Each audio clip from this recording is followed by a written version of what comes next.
So welcome to Satsang. As you know, if you have any questions, you're welcome to pose your question by just speaking your question or by writing it in the chat box. If you are on YouTube, you could also write your question on YouTube, and Tara will bring it to my attention, and I can get to it. Then there are a couple of questions that came in, and I will reply to them later during this meeting.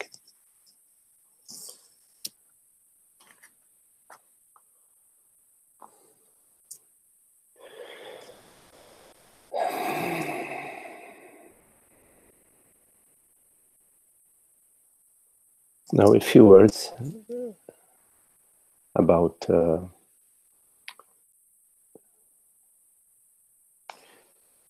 living according to the based on the world, body, mind. We all experience via the senses and via the mind, via thought, various perceptions.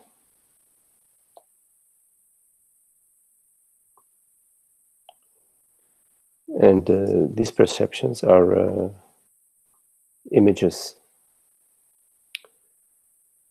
sensations.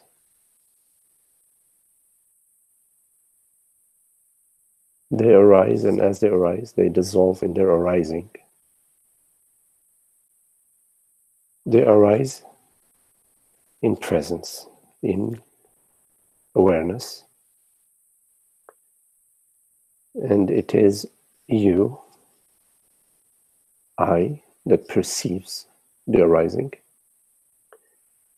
And the perception of the arising is simultaneous with the arising. So it is an arising that is imbued with perception, with knowingness. This arising dissolves in its arising.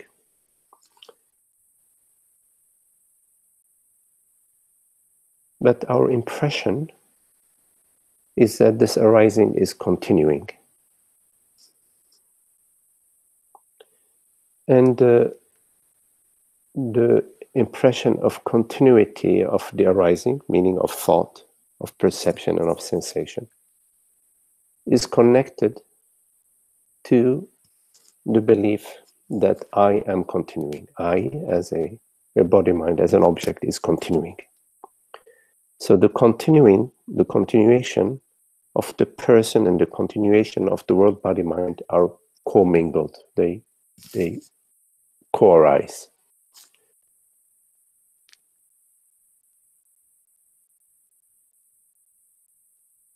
And as I arise as a person, and thoughts, perceptions, and sensations arise as objects, there is a dual relationship between the I, that is an arising in thought, in images, and the world, body, mind that is arising in the perception. And this dualistic relationship that we experience with the world, body, mind is the cause of our misery. Because we are seeking or we are avoiding. And both the movement of seeking and avoiding are unhappy. There are disturbances in the field.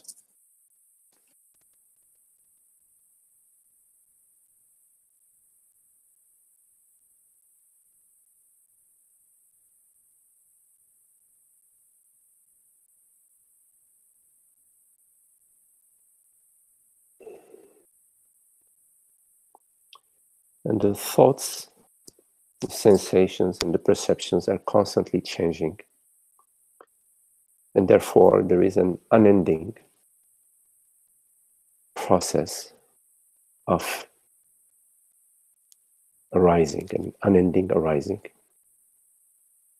And there is an unending seeking.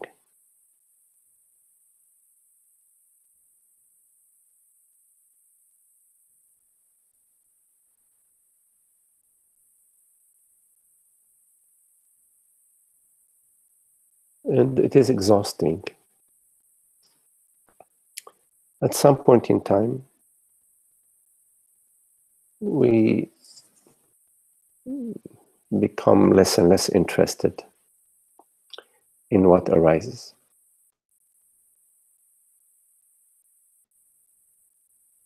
It's a sort of return, a sort of abandon. And we start to let go.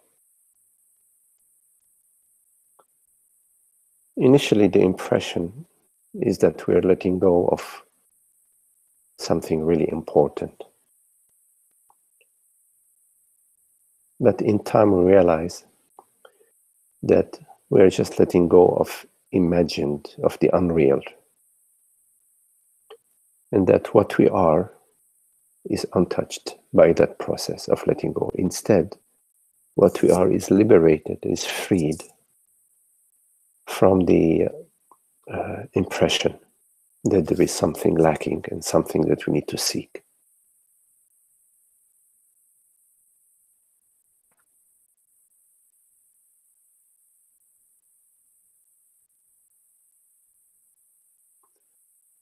And we find ourselves resting more and more as being, as what I am, as that I am, which is beyond description, which is just the reality of being. And the mind relaxes and settles in that presence, in that beingness, in that understanding.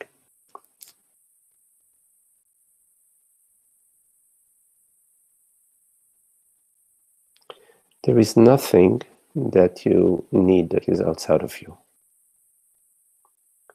In fact, there is nothing that is outside of you. You may experience that there are forms and objects and our worlds outside of you. But as soon as you remove the ignorance, as soon as you remove this belief that there is something outside of you, you will find that you are constantly being fulfilled as yourself. There is no external reality outside of the reality of consciousness.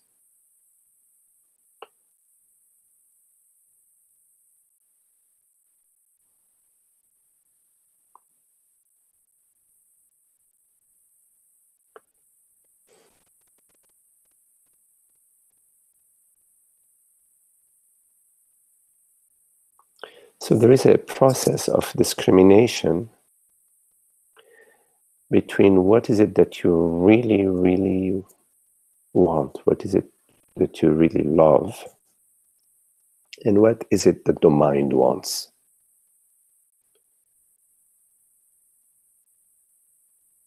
The mind is constantly being directed by perceptions and sensations, by the senses and by thought. You may think of a better life, a better job, better relationship, better car. These are images that arise to you. And they will tempt you.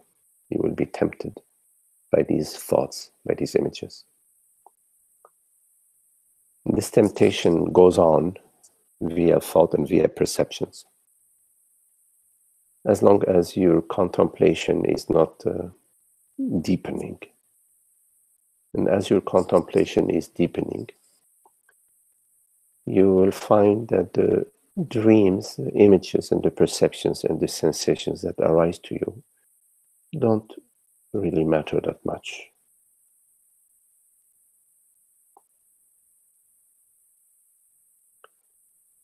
You cannot come to this understanding and at the same time continue to live pursuing sensations and pursuing experiences.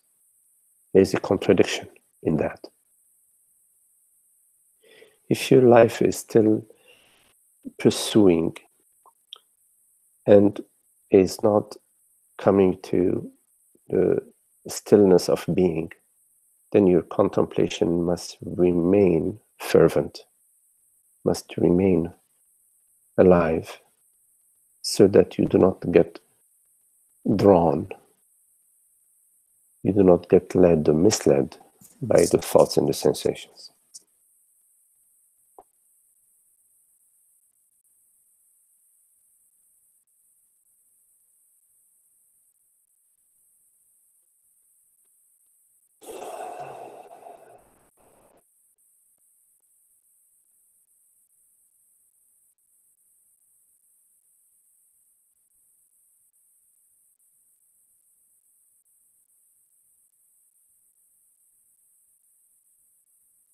An important aspect of the contemplation of the self is this passion towards the word body-mind.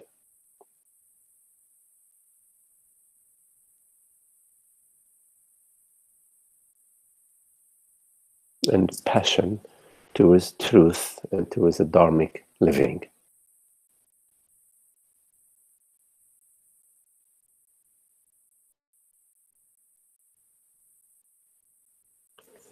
If you follow that guideline, you will be led in the right direction towards the truth that you are, the reality that you are.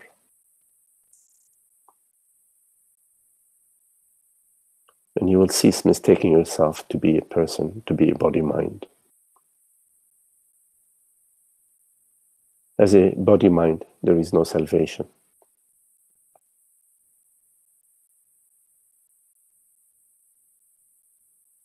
Body-minds are bound to come to extinction.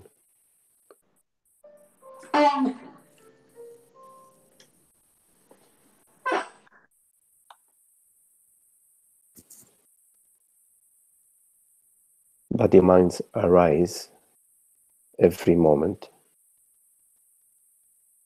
as thoughts, sensations, and perception.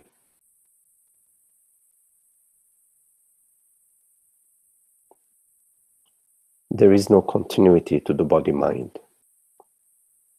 The only continuity that there is the continuity of consciousness. When you look at a certain image, it changes moment by moment. That perceives the awareness is unchanging. And it is that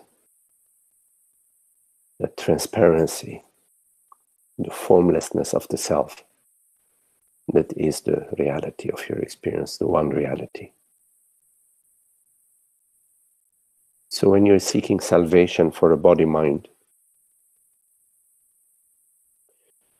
you are in deep doo-doo. You're running after a ghost, trying to improve the image of a ghost, putting lipstick on the tooth fairy, buying a better suit, better Christmas suit for Santa Claus.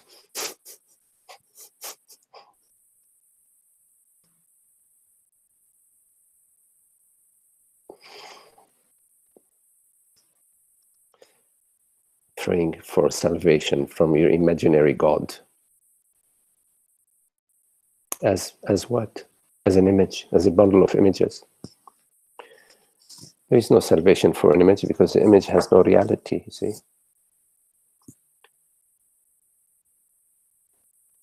So waking up is waking up from the imagination that I am somebody in time and space.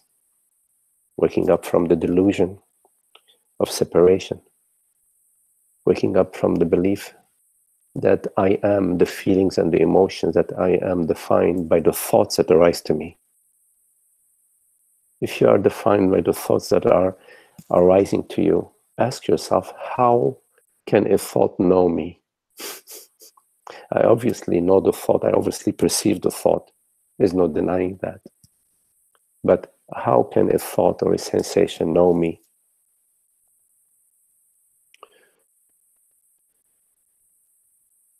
A thought cannot know you, a sensation cannot know you.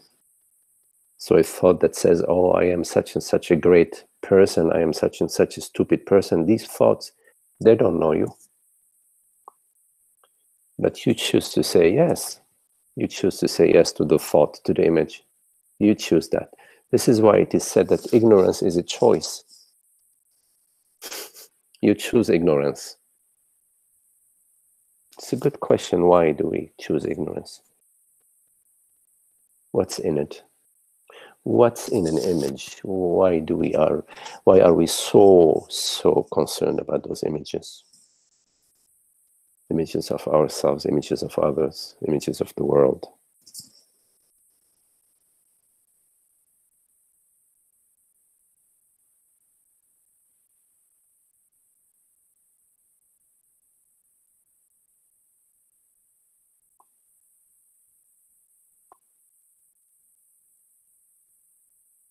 So as we can choose ignorance, meaning we can choose to be a set of images and feelings and sensations, we can also choose not to. And what is it that chooses? It is always I that chooses. I consciousness. I am the only chooser. I'm the only reality, the only chooser.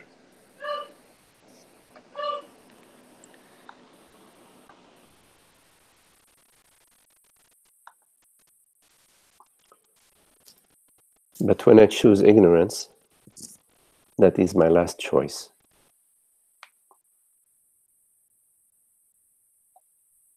Because when I choose ignorance, I give up my freedom. Now I am a body-mind. This is my last choice.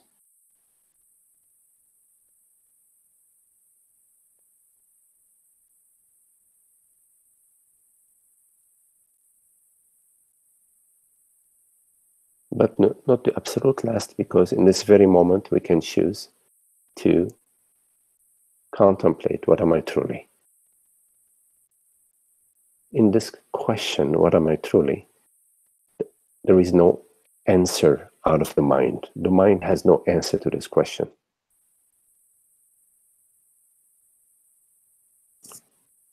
Because the mind does not know what I truly am. The mind only knows what it imagines I am. And what the mind imagines I am is not what I truly am. So the question, what am I truly, is a question that stops the mind.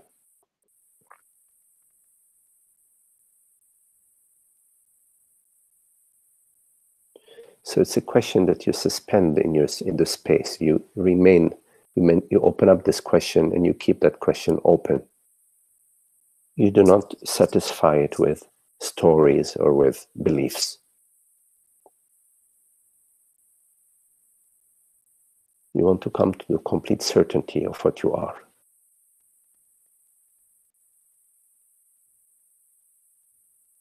The truth, the reality of being.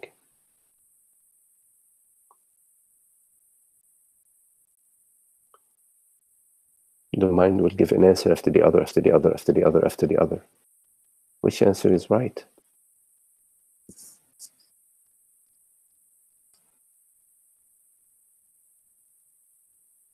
When the mind is drunk, then it gives an answer. When it's happy, it gives another answer. When it's sad, it gives another answer.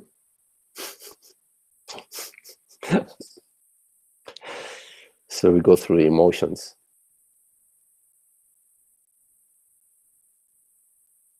Now we say no to the nonsense. We don't accept that these answers that arise out of the complete madness of the mind. We only accept 100% certainty. Awareness is. Awareness is. in this very moment, what would this conversation be without awareness, without consciousness?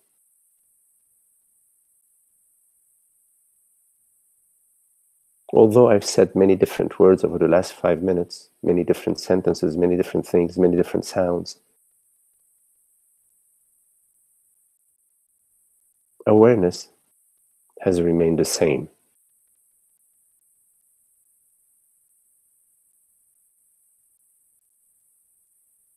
Right? If I say yes, if I say no, if I say maybe, doesn't matter. The sound doesn't matter. Awareness remains the same. Am I the sound that is appearing, or am I the awareness?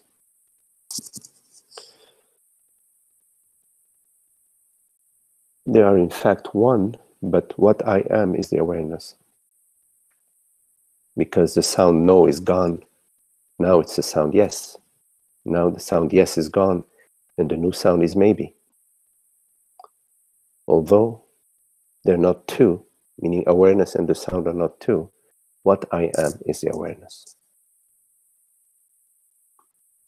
So in your contemplation, it's very important that you have this discrimination between what am I truly and between what arises as the world, body, mind. So you are not led astray in your beliefs, in the wrong impressions, the wrong identification. Remain as that, as the reality of being.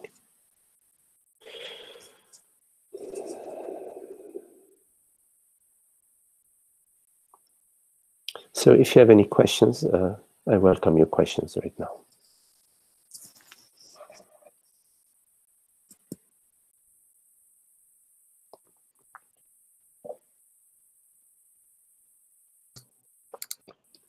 Hello, Ananda. Hello. You're right. It seems paradoxical, but I'm feeling freer to be very active and more engaged than ever before with the world and with the social scene around me. Going within seems no different than engagement. Maybe this is because there is no danger involved from entanglement. If I'm too active, exhaustion can be an issue. But occasional exhaustion seems to be okay too. I perceive that you are inspiringly clear about this issue, being active but not caught in any hint of distress related to this.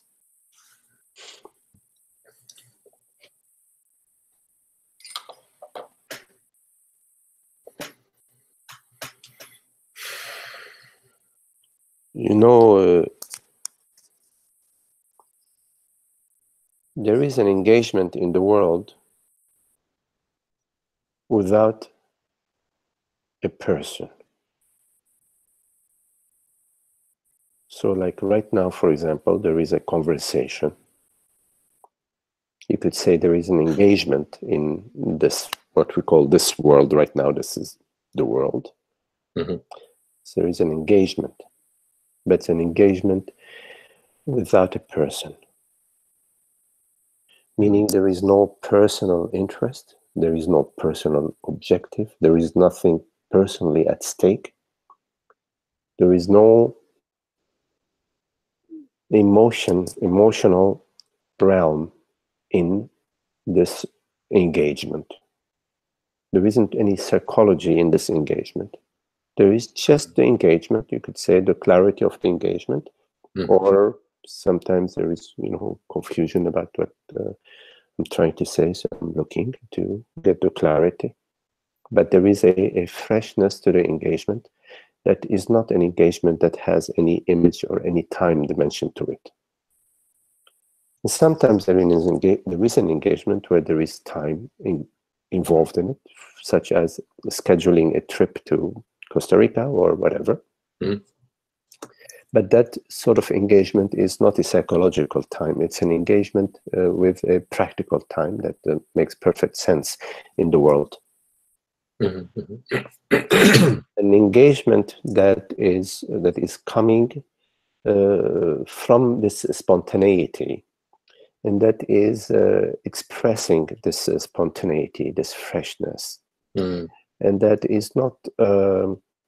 There isn't nobody hiding behind the scene. You could say that is an engagement that's in perfect harmony with the Dharma, with the highest order, with the truth. I love that. Nobody's hiding behind the scene, yes, behind what's going on, or yes, yes. I like that. But this sort of, engagement is sort of an engagement that is more arising out of your absence, and it's arising out of the cosmic realm. It's not arising out of the personal dimension of personhood. It's not arising out of the personhood. It's arising out of the mystery of being. So it is like the weather, like the birds, like an appearance, the appearance of nature, how nature manifests, because it is constantly engaged. You could say, nature is constantly engaged with the with the earth, with the moisture, with the elements, with the sunlight. So there is this sort of engagement as well in the body mind, as the body mind is interacting with other body minds, and with the elements, and with the weather, and with that manifestation. But it doesn't have in it a personal advancement, or trying to mold an image, or to cater to an image, or to get to a certain feeling, or get to a certain experience or sensation or image. It doesn't have that dimension. Well, where that's interesting is that I can see conceptual behind almost any activity. There's conceptual ideas. I mean, there's ideas like, well, that'll be nice. It'll be nice to go and play music with those people. As a body, the body mind will enjoy it. It's nice to be. It's even nice to be appreciated. Things like that. So they're not heavy me, but they seem to be almost part of the practical. Maybe they're part of the weather too. The human organism is a social organism. We are, in a way, like we are tribal. We like to get together, eat together, dance together, and sit around the fire together, farm together, help each other when there is a snowstorm, getting the car out of the snow. Well, you don't have that in California, but help each other, in whatever ways. This is at the organismic level. We say yes. So we, there isn't a personal self in that. There is the body mind organism being, expressing itself like hunger, like when you feel hungry, and so there are certain foods that appeal to various bodies in different ways. Some people like more pickly or spicy food. Other organisms don't. Some people can't stand a pickle. Yes, right. It varies. But whichever way it goes, right. We fulfill. We take care of. We do these things. We celebrate. We go play music together, and there is thought involved in that. But thought is not what we are talking about. The ignorance is not just thought. Ignorance is the I thought, is a me. There is there is a me impression. There is somebody hiding in the behind the curtain. Somebody at the ground level that is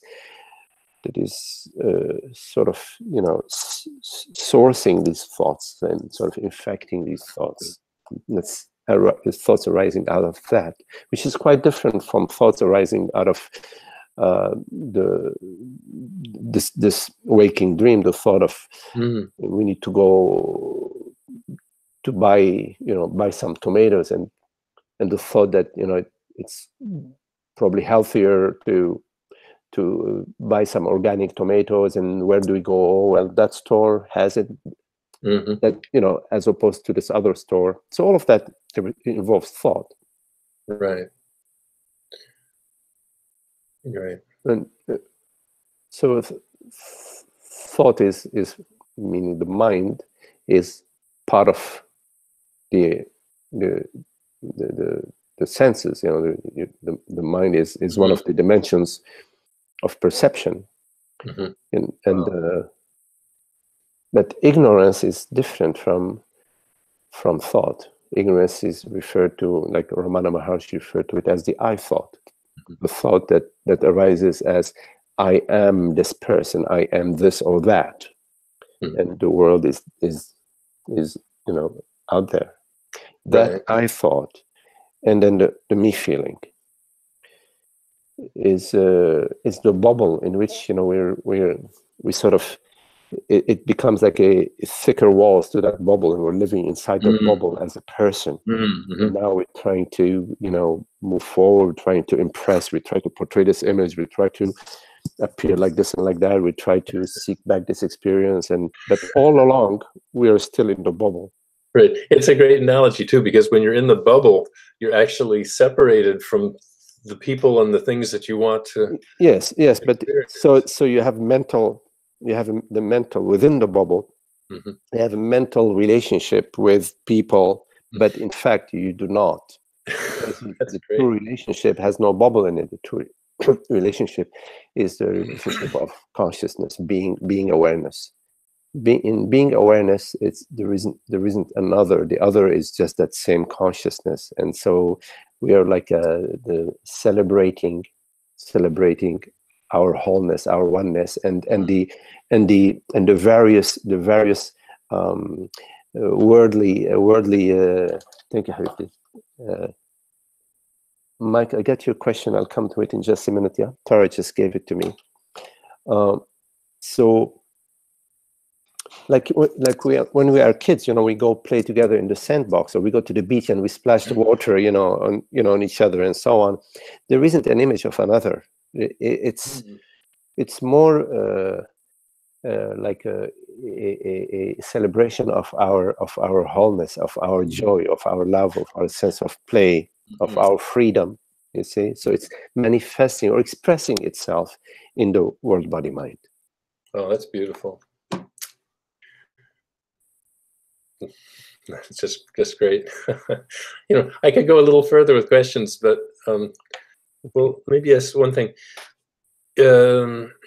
We talked a few weeks ago about infatuation is an element, sometimes an element in a new relationship, and to be on the lookout for that, and how it affects, how it can, I don't know, maybe pull you into some delusion rather than just a celebration, something like that.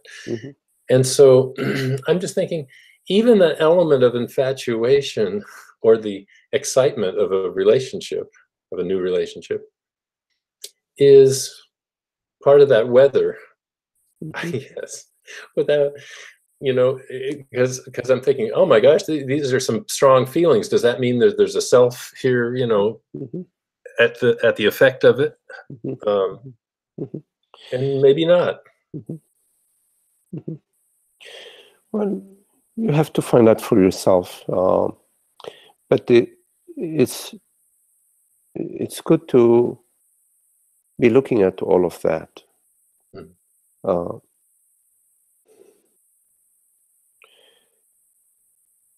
Via the senses, there are perceptions, forms that appear to us. And the forms that appear to us, they're not just appearing in their complete innocence. Mm. They are appearing with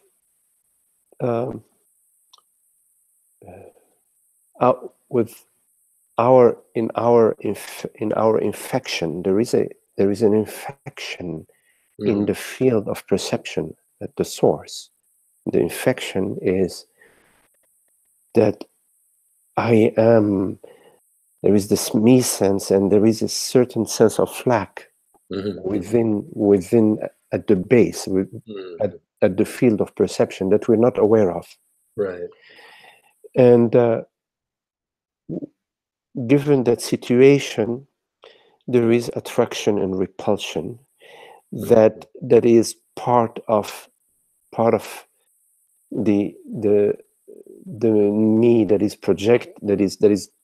that is some coming through the senses. So it's not just pure perception. There is behind the scene more to it than just what is appearing. And it's very subtle. It is not transparent because our contemplation is still ongoing. We haven't yet come to the complete transparency.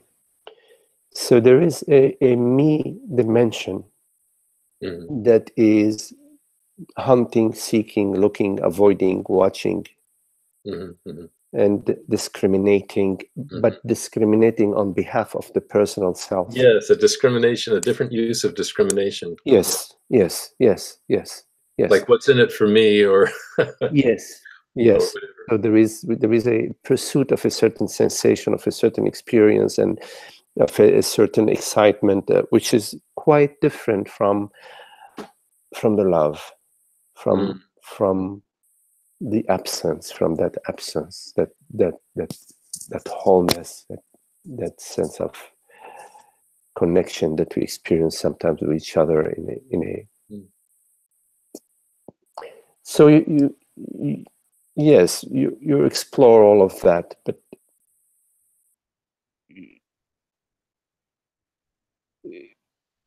it's not sufficient to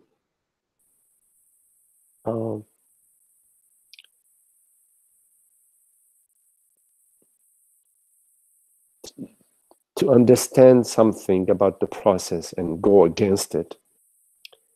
But you can be open to looking at it.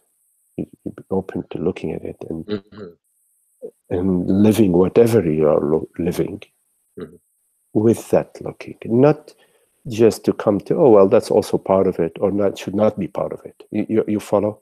That the infatuation should, is part of it, or should not be part of it. It's you're looking at the inner dynamics that are going on within you, and you remain in the looking throughout the entire process. I've been thinking a little bit of it like, can I remain in absolute neutral, or as close as possible? Neutral in a sense, regardless of everything, you know. You cannot force a neutrality because that's not neutral. So the neutrality, meaning the peace, is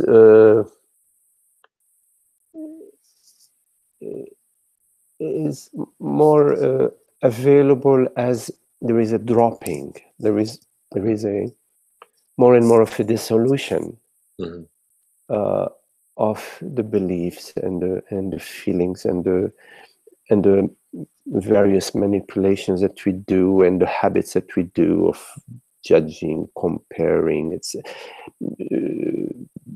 believing. So there's a shedding, a sort of a thinning out of the me structures, the various elements that compose the me structure, so that you come more and more to recognize just the formless presence, effortless, It's not a thought. It's not out of a thought or out of any image. Mm-hmm. The effortless, formless presence Mm-hmm. that is transparent, and that's when and where you will find the neutrality. Mm-hmm. Right. That makes sense to me. It's not like you choose to be neutral, but you are contemplating what is it to be neutral, to be clear, to be transparent, to be true. Yeah, or standing back from reactivity. Or Yes.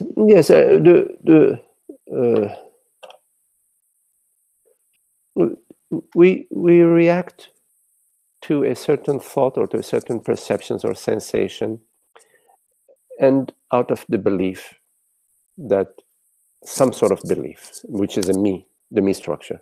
mm-hmm. So we react towards or away from a certain thought or a certain experience out of our conditioned self. Right. And so that relationship is a relationship of the world, the mind, and the world with a person, which is quite different from looking at the whole thing, contemplating the whole thing, not fighting one way or the other, but looking at the whole thing. Right. Seeing that process. Right. Because in seeing the process, you're moving from the process to the seeing. And the seeing is just it's the light of seeing, the light of being. Mm-hmm. There is nothing that you are doing in the seeing, because there isn't a doer. Okay, so then, like by magic, the activity in the actual life comes from a point that's the same as the awareness and goes into manifesting or happening. Because you said earlier, if it's coming from you, at that seems to be the source, then it's going to be crazy. Yes, when you come to the transparency, when you come to presence, when you come to just seeing, that is the source of all doing, of all doing that is a non-doing. It's a source of, it's a cosmic source. It's a source of the cosmos, because all manifestations arises out of the unmanifest and arises in the unmanifest and as the unmanifest. But that is in the absence of a personal ariser, of a personal doer, which is a recognition of the illusory personal self, and the recognition of all that arises is the magic show of consciousness. Yeah, beautiful. And also, all what arises is meant for you to realize the source, to realize the non-arising. It's not just for you to enjoy the non-arising, to enjoy the arising, because you cannot enjoy the arising as a personal self. You can only seek it or avoid it.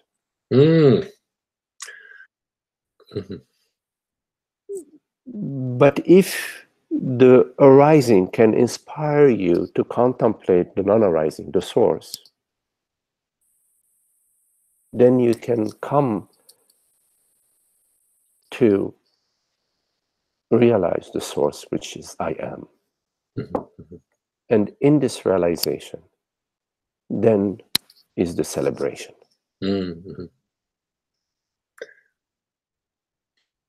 Great. Which is quite different from living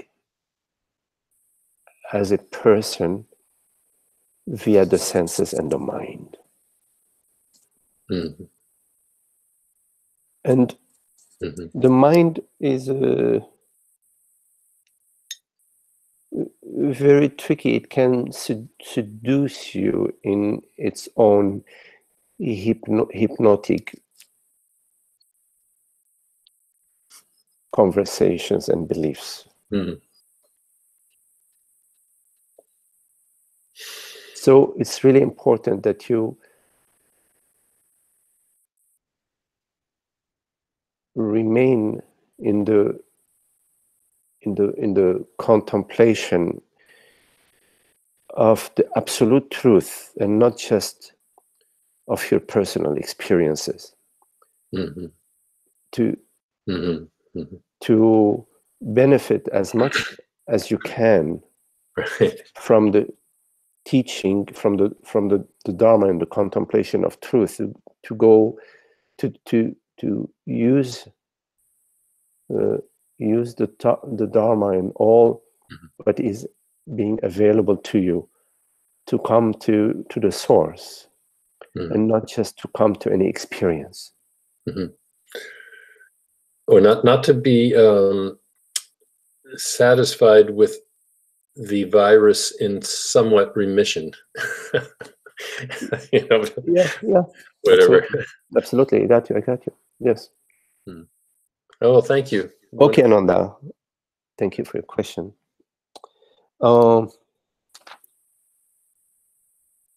So I'm going to come to your question, Mike. You asked a question on YouTube. Hi, Magdi. I feel too risen, not in a good way. I feel like I need to subside energetically. Can you please talk about this and help me?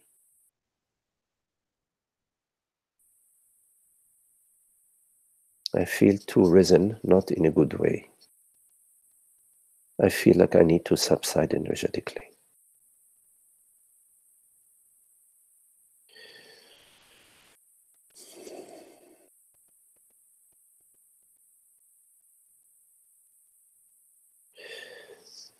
Mike,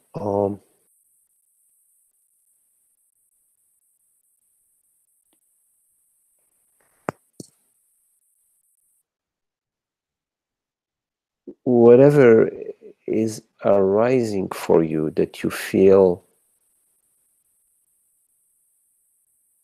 or that you're expressing, that I feel too risen, you must be talking about something that you are experiencing and that you don't like, because you say, I feel too risen, not in a good way. So you are experiencing something that you do not like. So you're experiencing something, meaning you're experiencing a sensation, a perception, some thoughts, some feelings. And you're also experiencing that they're not happy, that you're just not liking. It doesn't feel good. It's not like you're drinking a glass of water after running for 2 miles and you're really happy drinking it. No, you're experiencing the thoughts, sensations, and perceptions, images, feelings. And you don't like them. Yes, I understand that. But also, there is something else happening, which is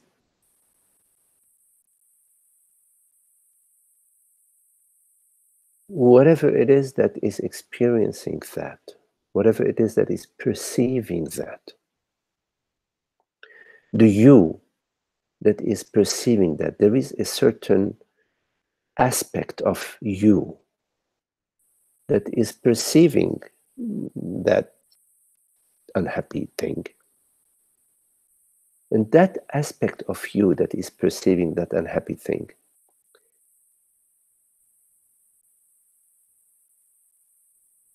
is not unhappy. I know it may sound like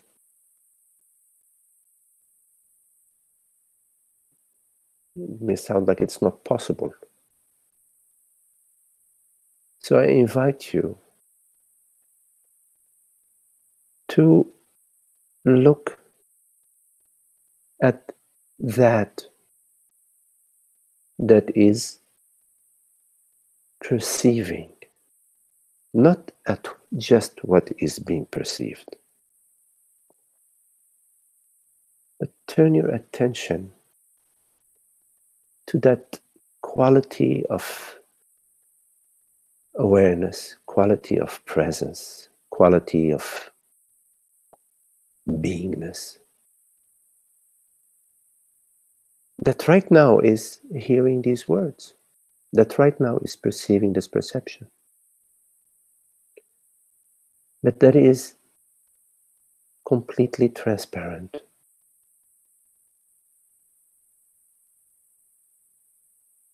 It's there.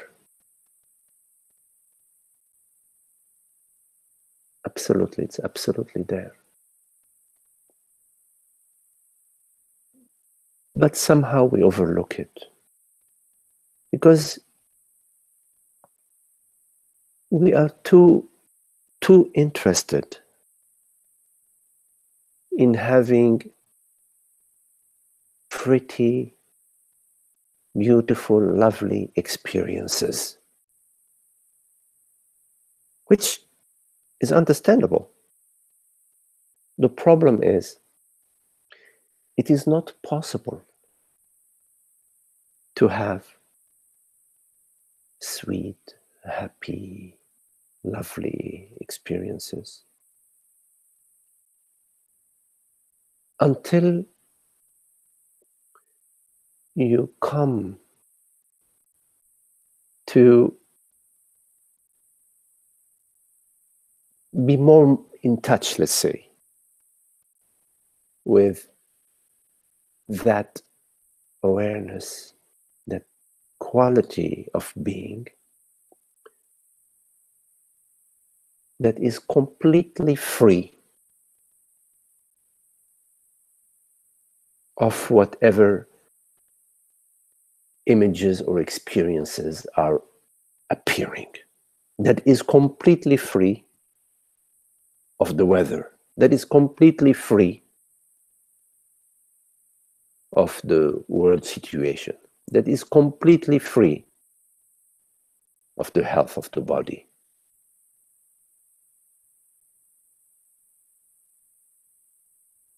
Until we start to get an intuition and a sense and a connection with that presence, the reality that right now perceives this perception. There is a reality right now that perceives this perception. You can call it anything you want, it doesn't matter. I call it awareness, presence, consciousness. We call it I also, I. Not me, we call it I. You call it whatever you want.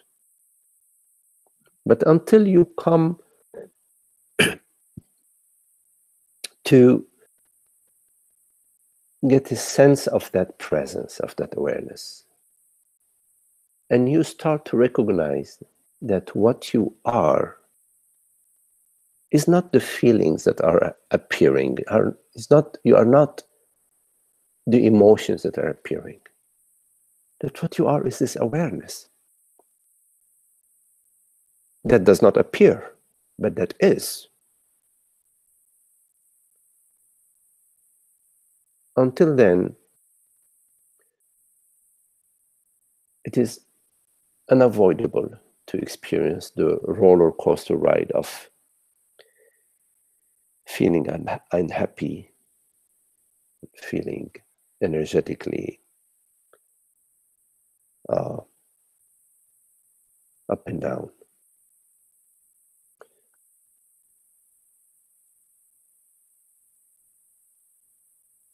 So you're saying that you're feeling risen, not in a good way. Maybe you're feeling too much is happening and that you need to subside.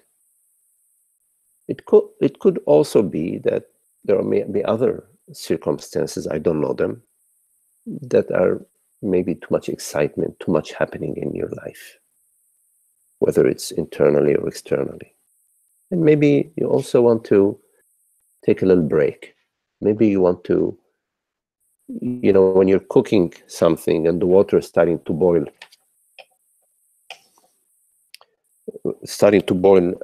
too much, you lower the flame. Okay, Mike, Tara just sent me another note from you. There is a want in me to not move and a want to not have any wants. Well, is a contradiction in wanting not to have any wants. But I understand what you are saying. This want in you to not move, you have to understand that wanting is a movement, right? Wanting something is thought, it's a movement of a sort. So, but I understand this wanting. I understand it's a good wanting. It's there is a desire, there is a good desire, which is the desire for peace, which is a contradiction. Like a desire is, and peace is just being. But it's a good desire. You need to contemplate. Thank you, Habibti. Thank you. Yes, recognition has happened in flashes, but it's not a lasting recognition.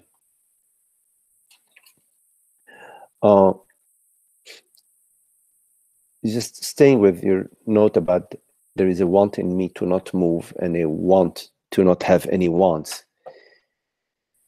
There is a recognition that is available that to us, which is the recognition that the mind is always moving. Thoughts, perception, sensation are always moving. Nobody has one thought. It's like one and then the next and the next and the next and the next. But what does not move is awareness.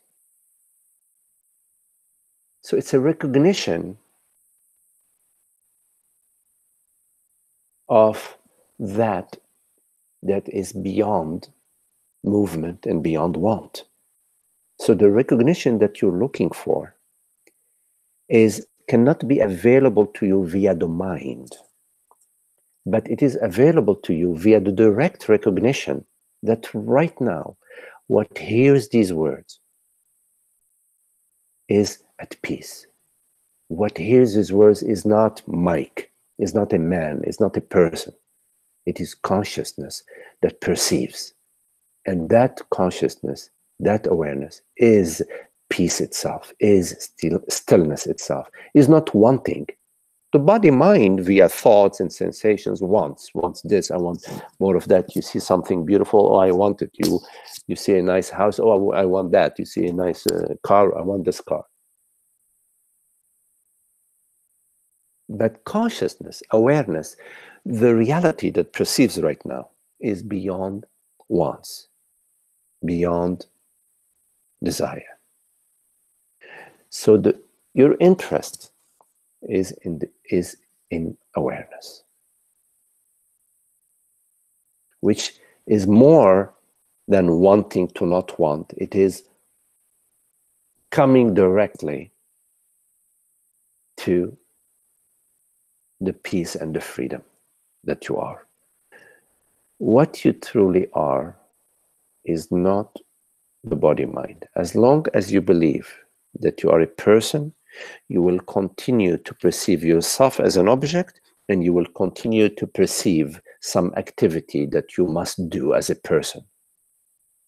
A person means activity, the wheel turning, the wheel of samsara. It is only awareness or consciousness that does not spin. And this is what you need to realize, that what you are is already the peace and the stillness of being. So I encourage you to be still and notice simple being. Just simply be. Not be somebody, not be something, just simply be. And the thoughts that arise, simply watch them and allow them to be. Don't chase them away, don't pursue them. Don't make them very lovely, don't demonize them. Let them be as they are, simply be. Keep returning to simple being, pure being.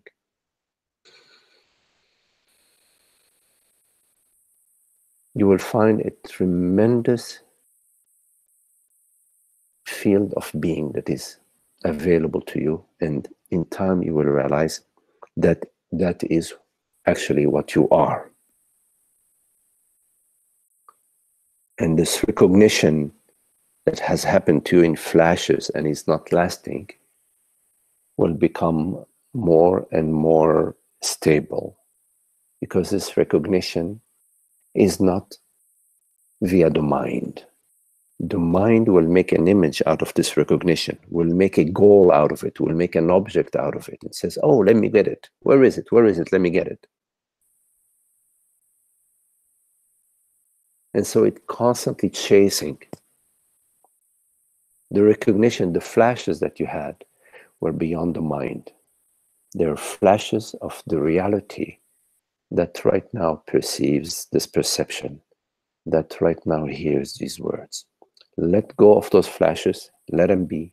Do not pursue any experience, do not pursue any image. You already had your flashes, meaning you already had your glimpses into truth. Now is time for you to simply settle as that, to stay as that. Stay in the recognition of that is not something that you perceive, but that is the reality of perception, this very moment.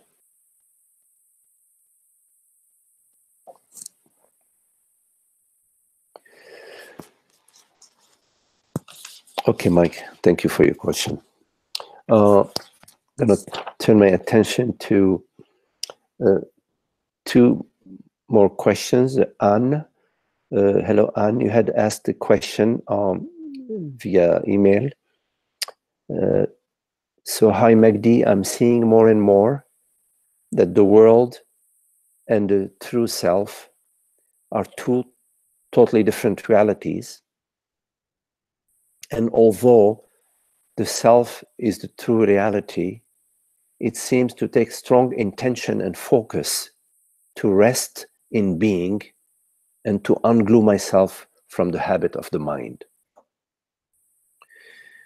When I do, it's like breathing pure fresh air.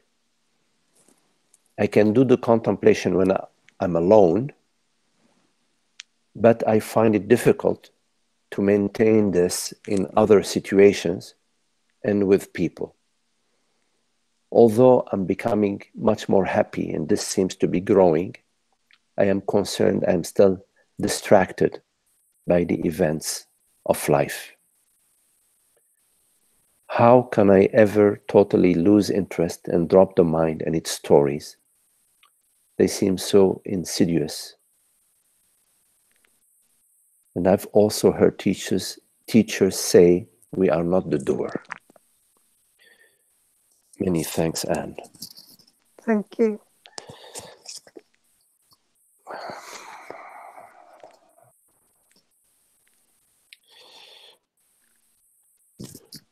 Oh, thank you, Habti.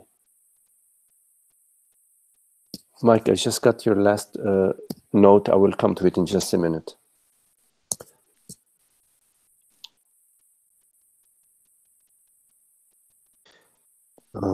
Actually,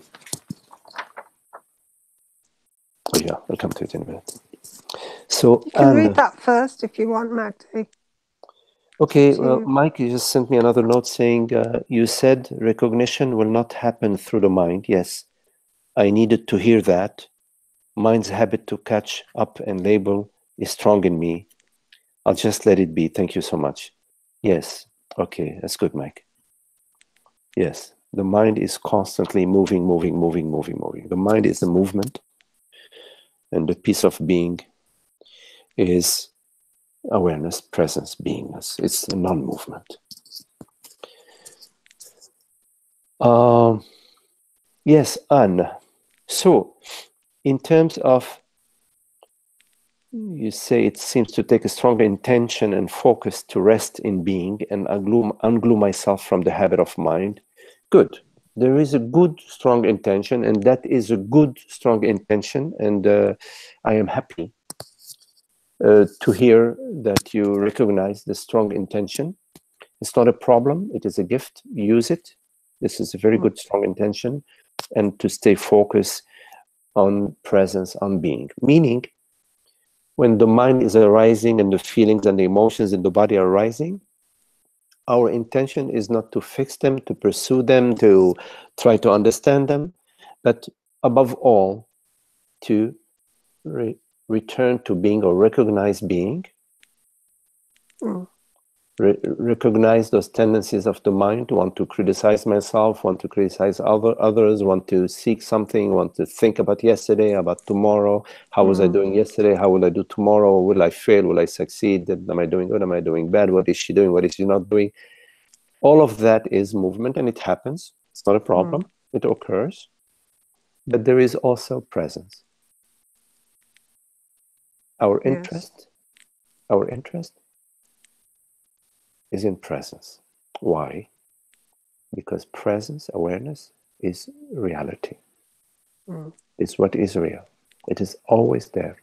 Our interest in truth. It's good enough. We played the game of La La Land, La La Land, La La Land. Okay, now our interest is in truth. We are hearing the Dharma. We're recognizing something within us. We say, okay, I hear that, I recognize that. I sense the peace, I sense the truth of what is being said. I recognize it within myself. I recognize myself as that awareness, as that presence, as that reality. And that reality is a totally different thing from the mind that's saying, yeah, pursue this, go get that, or avoid this, or criticize that. You're better than him, you're better than her. Yes? That's the illusory me. That's the me character, and the her, and the him, and me in the past, and me in the future. Yes?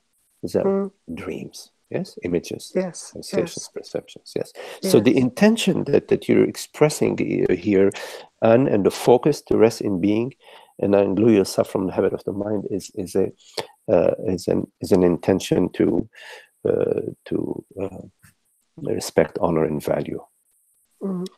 And you're saying about you can do contemplation easier when you're alone, but it's difficult to maintain this in other situations and with people. Yes, that is definitely a phase we traverse where there are so many habits we have of with certain images that we have of ourselves that we're not aware of. Suddenly, when we're with other people, then that the me image arises again.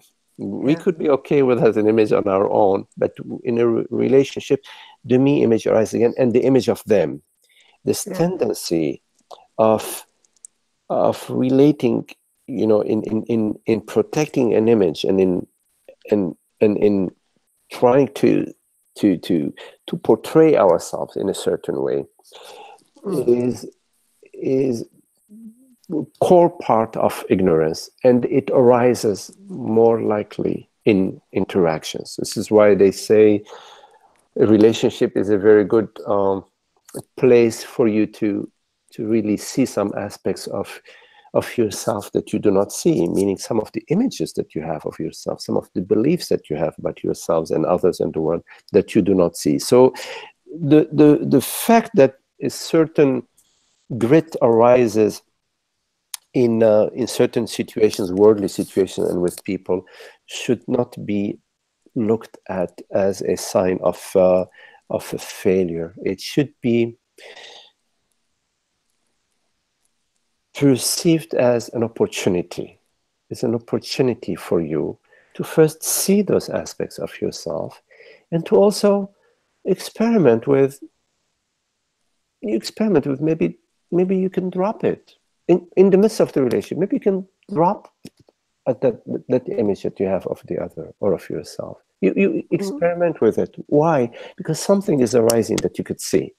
You don't see it when you're alone in your contemplation, but you see it in the relationship, and that's very good, because in the world, some of the unseen vasana, some of the unseen sense of self are brought up in us in the relationship with others. So we should be grateful for the others, that with them we are perceiving these feelings, which are disturbing to us, which are aspects of a false aspect of the me. You see, we see them and we experiment with letting them go, and let me see if it's possible to relate without this image, or with this image, but without identifying with this image. This is so. I used to, I've been sort of an entrepreneur all my life, and I used to go to meetings with people who I had some images about them, like really important, big contracts or whatever. And I used to experience those, those contractions, this idea and they were connected with something I wanted. I wanted them to like me, or I wanted the job, or I wanted something. Yes. And I realized that it was unhappy.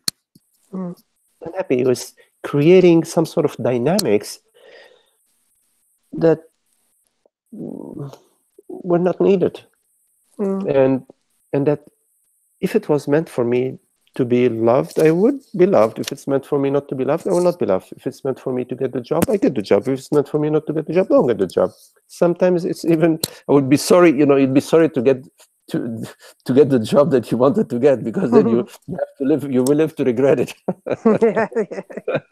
So I realize all of that. And so in the relationship, it's like, like two little children or something like that, or two, just consciousness meeting itself. And in this process, the other is also, they can relax more. And you know what's strange? Yes. They end up loving you more than if you were trying for them to love you. Yeah, it's true. Then you don't want the next job, and they're still calling you, telling you, oh, make deal. I said, oh, please give me a break. So, the difficulties that you have with people or situations is normal, and welcome that and utilize that the best you can. You will find your way about it. You say, I'm concerned that I'm still being distracted by events of life. What is this me that would be distracted? Something arises for you in life, a certain feeling, a certain thought. And there is this idea that, oh, I am being distracted. So the self-consciousness is not distracted. It's attracted, distracted, contracted, protracted, none of that.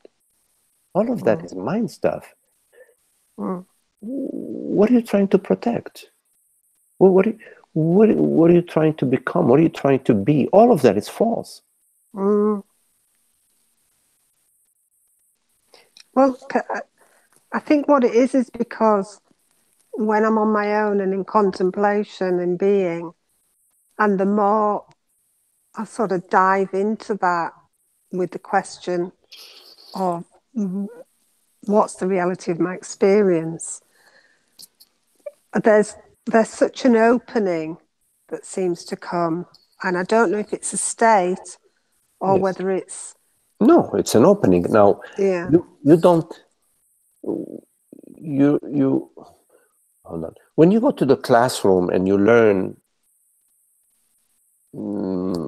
how to build bridges, you're not going to stay in the classroom. You're going to go out and build the bridges. Oh, yeah. See, yeah. So the classroom, that's not where you live. Yes, that's good. Yeah. It's a metaphor, you know. I understand. Yeah. Yes. That explains it very clearly, actually. Yes. Yeah. I'm wanting that to come into my to continue. Don't lock yourself in the classroom. That makes no sense. To go out and experiment and, you know, go build those bridges, success and failure, learn things about, oh my goodness, yeah, I didn't know how to build this. This is a new type of bridge. Eh? It's you see, you learn the basics, but life is a teacher. Yes, yeah, definitely. But of course, you continue your contemplation, you know, and then you will find that in life there are great opportunities that are available to you to deepen and get more established in your contemplation. But it's not about being distracted. You know, that's a personal image. Don't worry so much about those personal images. They're just thoughts that arise to you, images that arise to you. You know, you're not any image that arises, right? Yeah. It's because I love the being so much and the contemplation and the openness. It's like I've never smelt that fresh air before. So when I go out into the world then and it's not like that, I miss it, you know. It's like that really. It's like I want to stay in that. You cannot be selfish and selfless at the same time. Yeah. You understand what I'm saying? Say a little bit more. Not sure. Selfless and selfish. So you're attaching yourself to this. You're being selfish. Right. You're being selfish about being selfless. Right. Yeah, that makes sense. That sounds right. You want to hoard selflessness. Yeah, I do. Clinging to it, yeah. Open up, remain open, huh? Yeah, don't. Yeah. You know, Being greedy. Remain vulnerable, yes. Remain in your vulnerability, yes. Yes. Right. Yes. Remain exposed. Okay. The self is openness, yes. Yes. Consciousness is openness. Yes. And so whatever appears and arises, you look at it in life, in the world. And via your contemplation in the world, you're interacting with people, and in a way there is a blessing. Whenever we are contemplating and living the contemplation, there is a blessing in the space, not just for ourselves, the whole space is being blessed. Yeah. I mean, my relationships and situations are getting a lot sweeter, so yes. It's obviously flowing into that. Yes.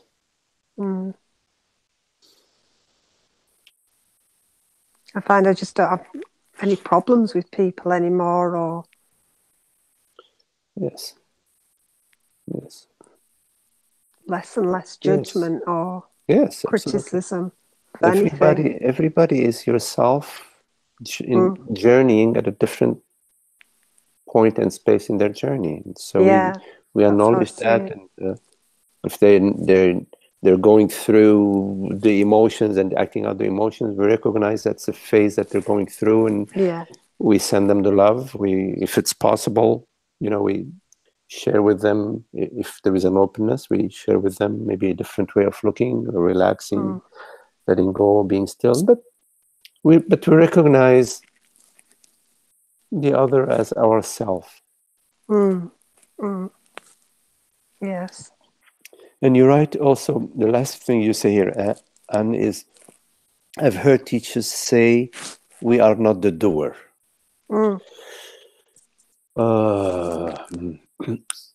It's important. Before you answer that, Magdi, just to finish that, before you answer that, just to finish that other bit, because some of the teachers I've listened to talk about when the separate self completely collapses, and then there's no me. And I suppose that's what I'm talking about sitting in contemplation and going out in the world. It's like, do you agree with that? That at some point that the false self, the separate self, can completely, the delusion of me, the image of me completely collapses. So it's always the fact that there's no one there, or there's the real self there, the presence there. Does that make sense, what I've said? I would rather in this very moment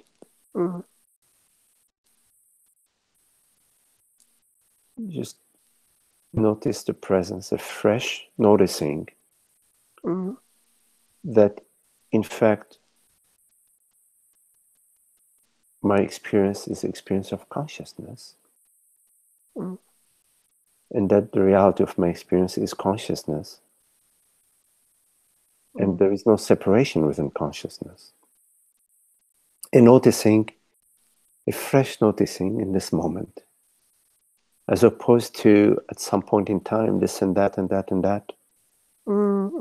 Fresh noticing in this moment, to be true and to be fully expressing this moment, the reality of my experience in this moment,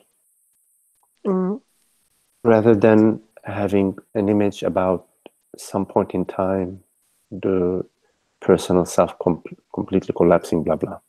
This future, this time in the future where the personal self completely collapses, can be this very moment of presence, of beingness, of no self. Having said that, when a drop of water is falling on a rock, at some point in time there is a hole in the rock. Yes? At some point in time there is no more rock. Yes? Yes. Similarly, when the sun is shining on the iceberg, at some point in time the iceberg melts. Yes. Right? Or when the sun is rising and shining on the mist which is on top of the pond, at some point in the day the mist, there is no more the mist on top of the pond. Yes. So yes, there is that process whereby the recognition, this moment by moment recognition of presence, of wholeness, of transparency, this moment by moment recognition becomes our experience. And there never was a separate self after all. Separate self is Santa Claus or the Tooth Fairy. Okay. So we did play with Santa Claus, and we did leave a couple of dollars for the Tooth Fairy under the pillow, so we did that. But now there is no longer that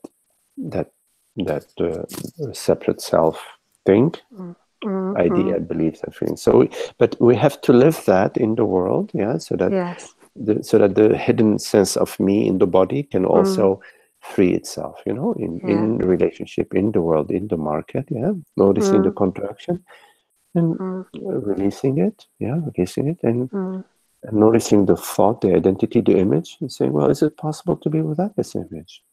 Is it possible for me to have this relationship right now at the store or whatever without an image, being like a newborn, an unborn, a newborn child? Hello, hello. Listen. Fresh expression. Yes, that explains it lovely. I love the analogies you gave.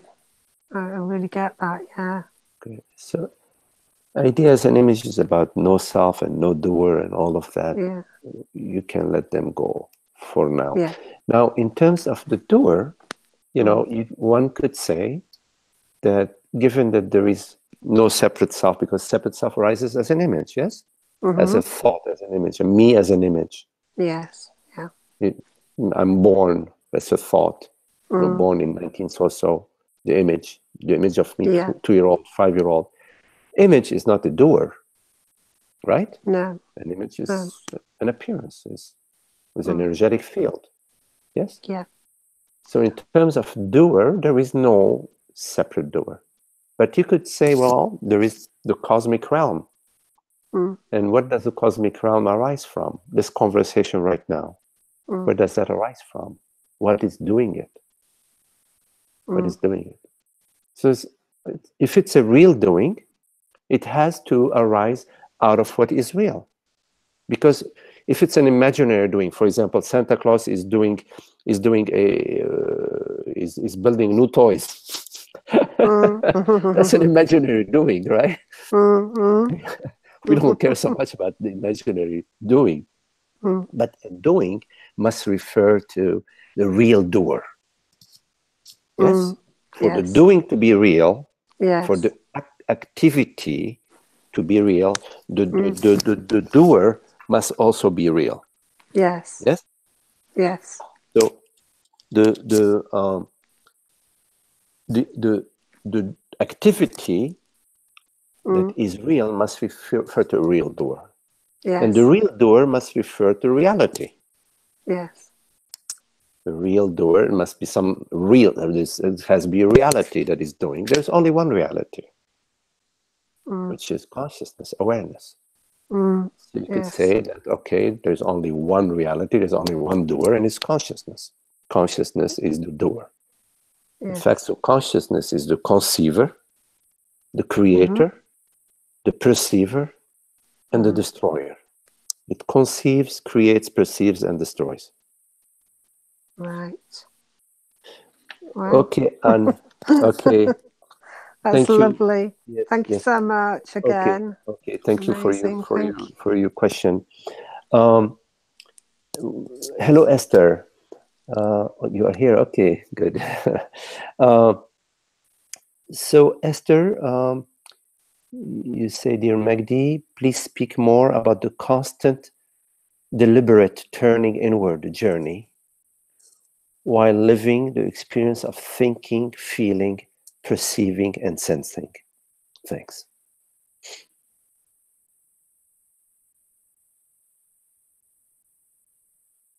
So, Esther, the deliberate turning inward has to do with our intention. First, there is a recognition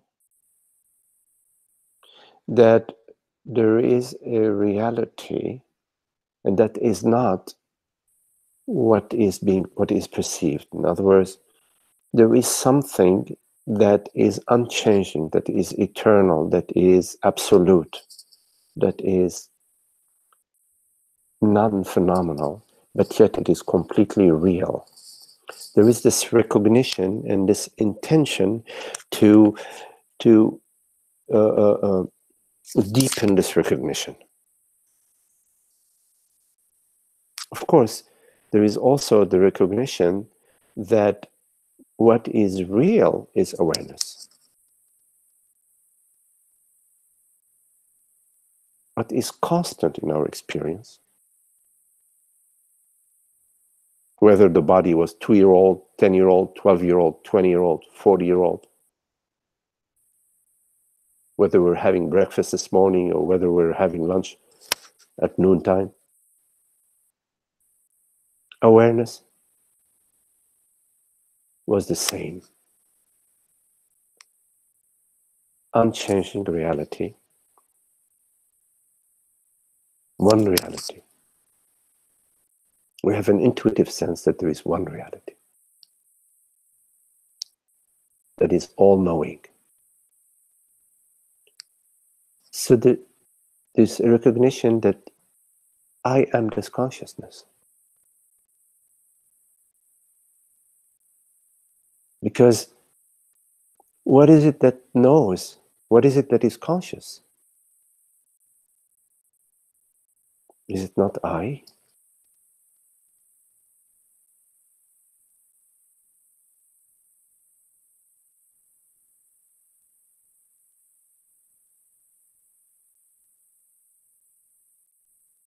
I, meaning consciousness.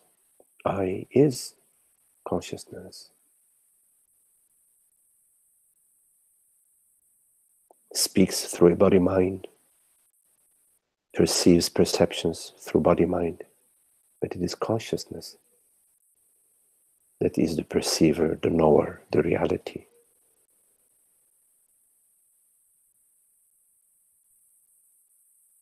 We get a sense of that, a glimpse of that, maybe many glimpses of that. And we set our intention, which is an intention arising out of love. Love for truth. Love for reality. Honoring reality. We set our intention to deepen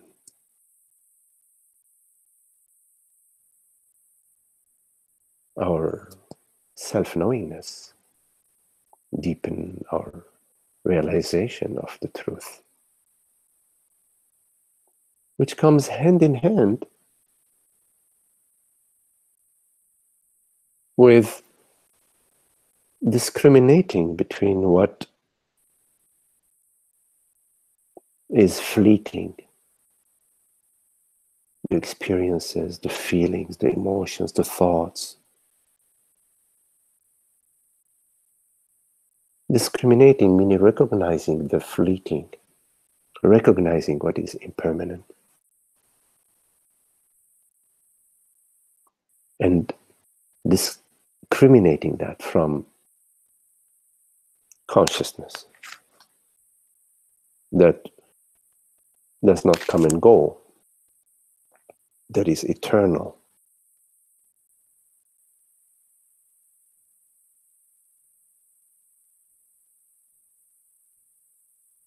So in our life,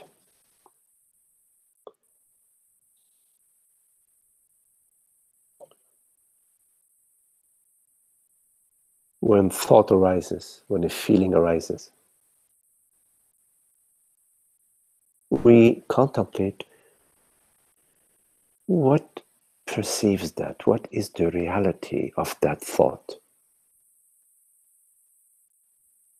Because that thought, in a flicker, it's gone and there is another thought. But what is the reality of that fleeting thought or that fleeting feeling?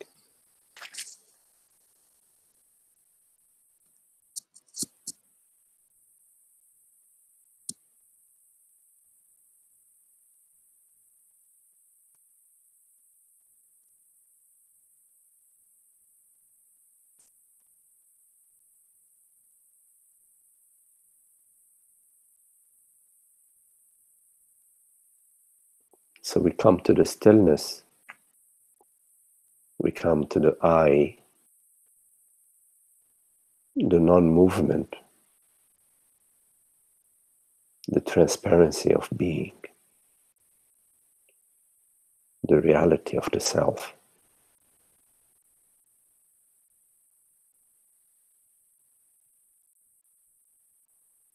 So thought or feeling or perception can in a way trigger or stimulate our return to the source, or return to presence, or our noticing, more than a return, because we are that. We never truly leave it. We never truly anything other but than consciousness.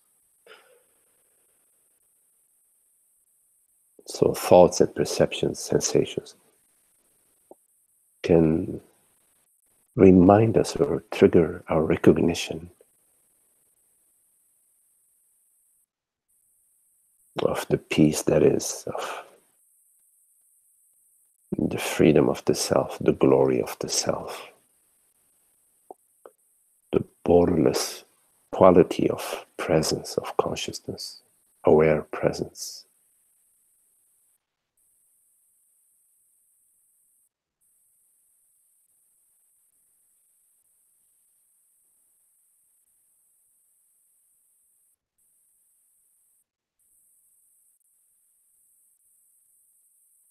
Like I was saying previously to Anne,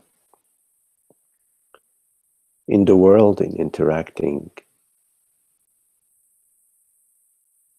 with various situations, various friends and people,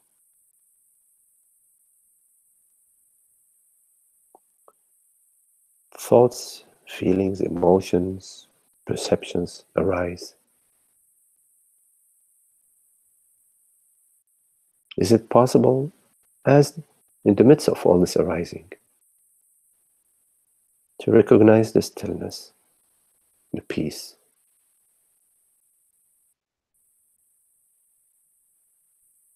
It is. It's not a mission, it's not do or die or success or failure. It's an intention. It's an interest, a passion, a love for the contemplation, a love for the exploration and the contemplation that is available to us via grace.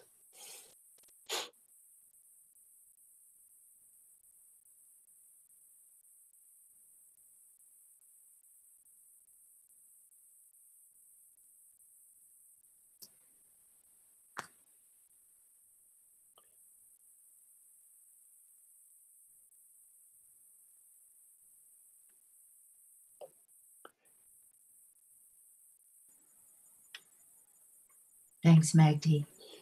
Okay, Esther, thank you.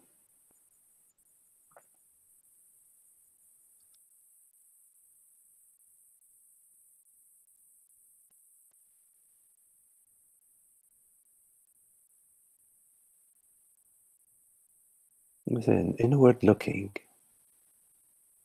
that is irrespective of what's happening around us, but it's connected to all what's happening. It's an inward looking. That's looking at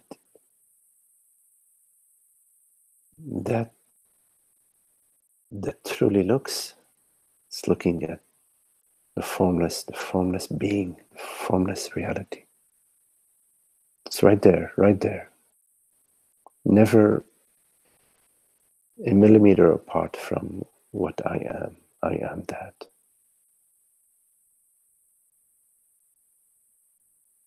The true I am, the only I am, the only true beingness is only one beingness. Intimacy, complete intimacy.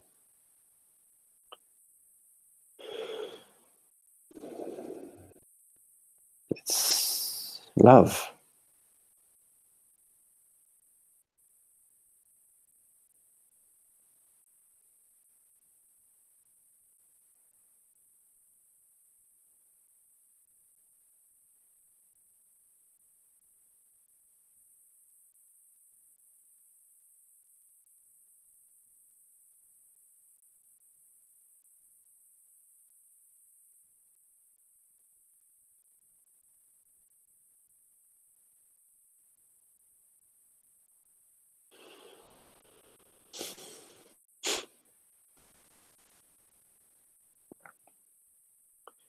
Any questions?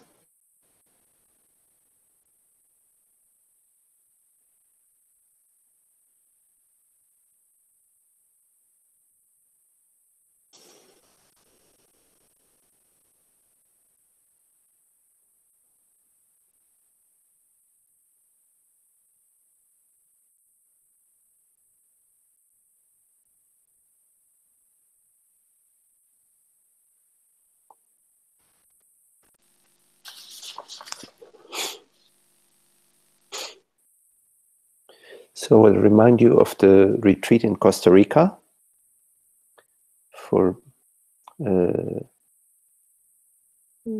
interest. It's from October 27 to November 1st.